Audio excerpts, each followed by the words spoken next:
And finally tonight, a special comment about sacrifice. If in your presence an individual tried to sacrifice an American serviceman or woman, would you intervene? Would you at least protest?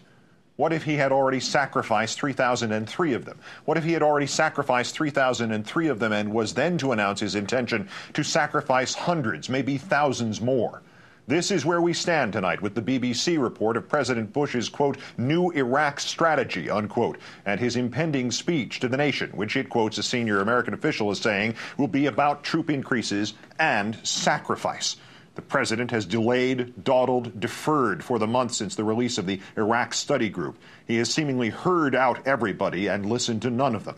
If the BBC is right, and we can only pray it is not, he has settled on the only solution all the true experts agree cannot possibly work.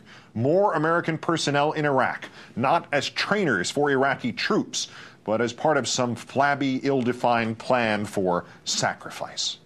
Sacrifice. More American servicemen and women will have their lives risked. More American servicemen and women will have their lives ended.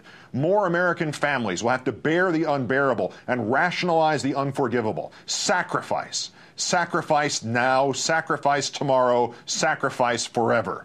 And more Americans, more even than the 2/3 who already believe we need fewer troops in Iraq and not more, will have to conclude this president does not have any idea what he's doing, and that other Americans will have to die for that reason. It must now be branded as propaganda, for even the president cannot truly feel that very many people still believe him to be competent in this area, let alone the decider. But from our impeccable reporter at the Pentagon, Jim Miklaszewski, tonight comes confirmation of something called Surge and Accelerate, as many as 20,000 additional troops for political purposes.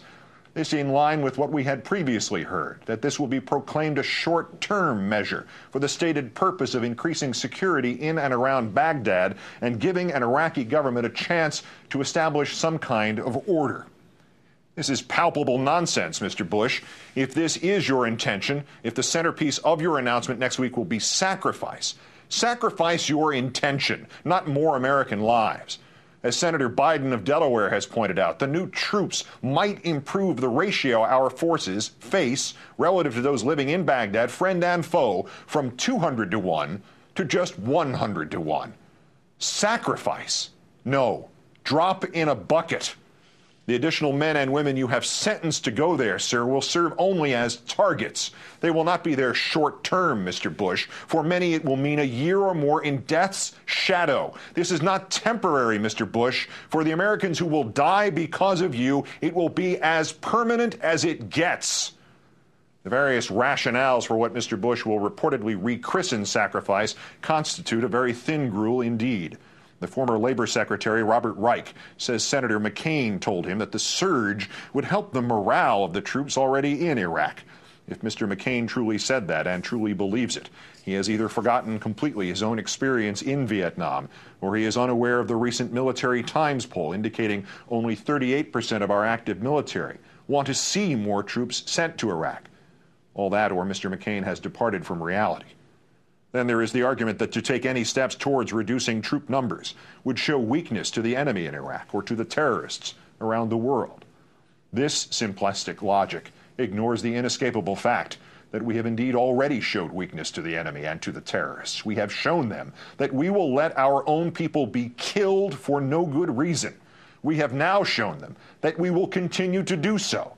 We have shown them our stupidity. Mr. Bush, your judgment about Iraq, and now about sacrifice, is at variance with your people's, to the point of delusion. Your most respected generals see no value in a surge. They could not possibly see it in this madness of sacrifice.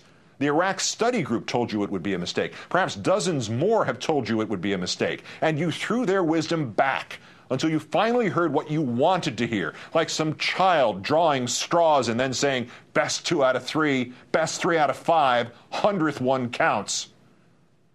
Your citizens, the people for whom you work, have told you they do not want this, and moreover, they do not want you to do this.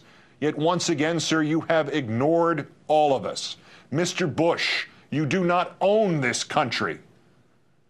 To those Republicans who have not broken free from the slavery of partisanship, those bonded still to this president and to this administration, and now bonded to this sacrifice.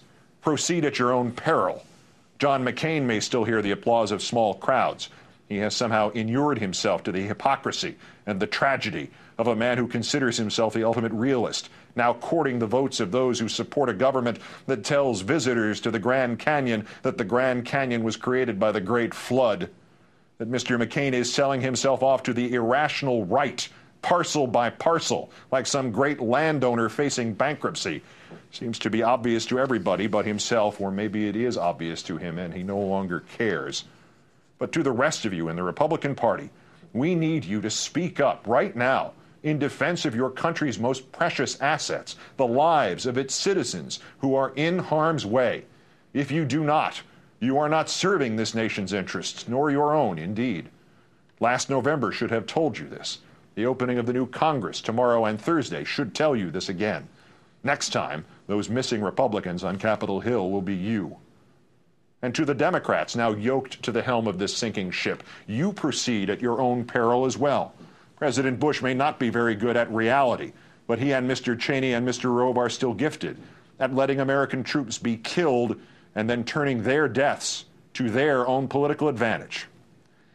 The equation is simple.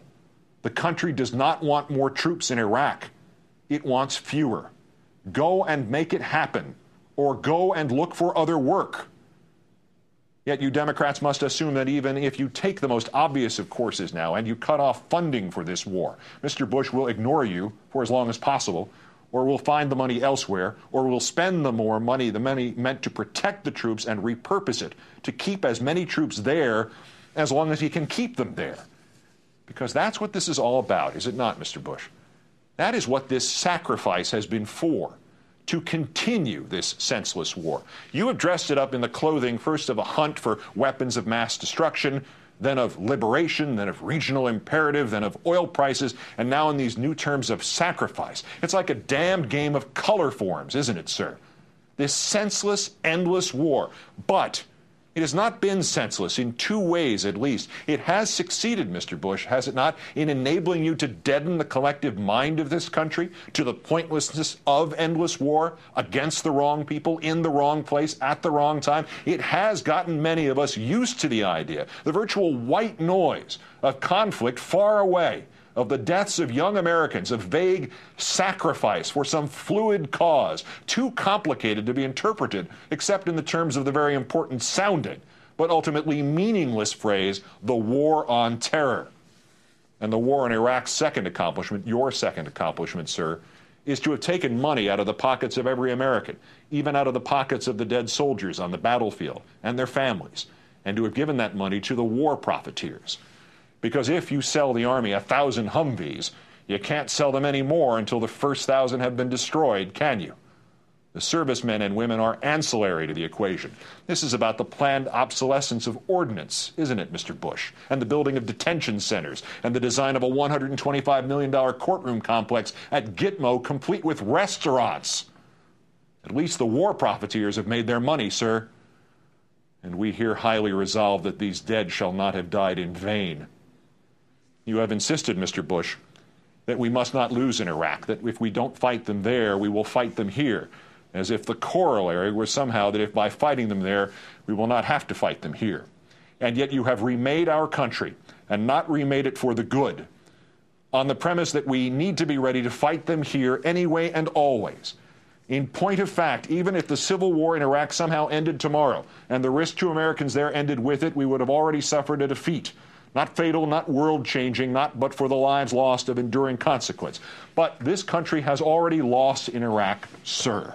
Your policy in Iraq has already had its crushing impact on our safety here. You have already fomented new terrorism and new terrorists. You have already stoked paranoia. You have already pitted Americans one against the other.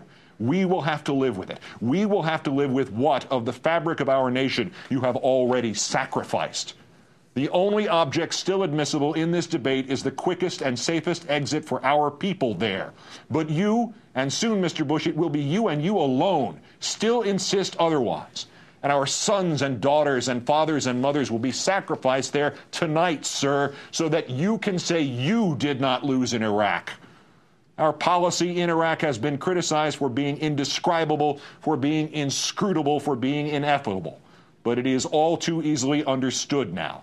First, we sent Americans to their deaths for your lie, Mr. Bush. Now we are sending them to their deaths for your ego. If what is reported is true, if your decision is made and the sacrifice is ordered, take a page instead from the man at whose funeral you so eloquently spoke this morning, Gerald Ford. Put pragmatism and the healing of a nation ahead of some kind of misguided vision. Atone. Sacrifice, Mr. Bush? No, sir, this is not sacrifice. This has now become human sacrifice. And it must stop, and you can stop it. Next week, make us all look wrong. Our meaningless sacrifice in Iraq must stop, and you, sir, must stop it. From Washington, I'm Keith Olbermann. Good night and good luck.